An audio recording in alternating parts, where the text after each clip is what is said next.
brièvement du millésime 2021, qui n'était pas un millésime simple. On est dans un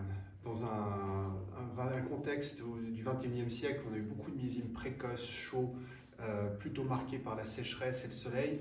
2021 était en fort contraste avec ça.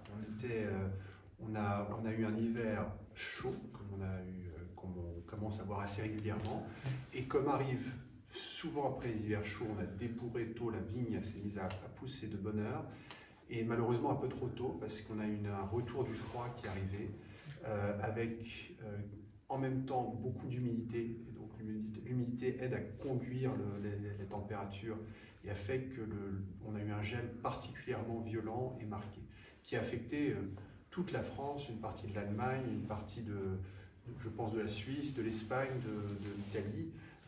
Donc c'était vraiment très très impactant sur toute cette partie d'Europe. Et les chardonnays étaient les premiers à débourrer, donc ils étaient les plus affectés. On a eu quasiment 75% de pertes sur le chardonnay. Et le pinot noir était un petit peu en retard, mais malheureusement pas assez. Et donc ça a beaucoup impacté nos rendements. Et derrière ce gel, on a eu l'année la plus humide depuis longtemps. Donc on a eu régulièrement de la pluie tout au long de l'été, qui a rendu les traitements difficiles. Et nous qui cultivons en bio et en biodynamie, on a des matières actives comme le soufre qui ont besoin de lumière pour vraiment être efficaces contre l'oïdium. Donc derrière, on a reperdu une partie du rendement sur de l'oïdium et du mildiou. Et jusqu'à la vendange, où on a même eu un peu de botrytis, dont on n'avait plus l'habitude de... Donc on a eu un travail de tri à faire en plus des quantités qui avaient été perdues en début de saison. Tout ça a fait...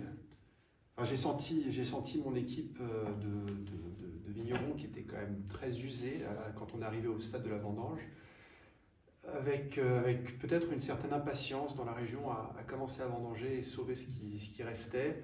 On a pris le parti d'attendre un peu. Je pensais qu'on avait quelque chose à gagner en attendant quelques jours. Alors on n'a pas attendu des semaines et des semaines, mais on a attendu peut-être une semaine de plus que beaucoup de personnes dans la région. On a attaqué vers le 25, peut-être 5 jours de plus, vers le 25 septembre. Et on a vendangé dans des très bonnes conditions. Donc ça permet de faire le tri plus sereinement et de savoir que la récolte se déroule bien. Des vins qui étaient très très légers en couleur au départ et en tanin, et qui se sont construits beaucoup pendant l'élevage.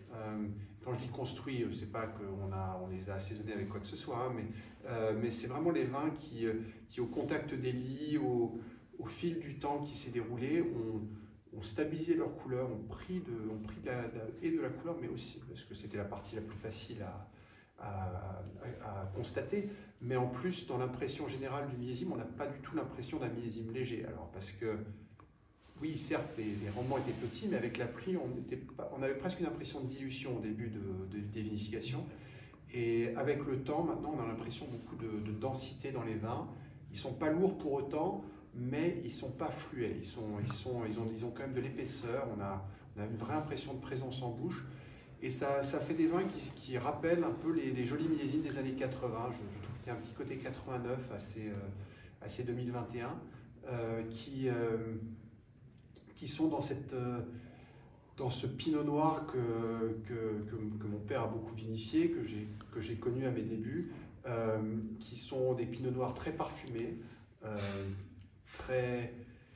un mélange de présence mais en même temps de légèreté qui fait des vins qui vieillissent bien dans le temps, qui sont très jolis et qui ne sont pas dans ce côté aussi charpenté, plus massif des 2 dernières décennies.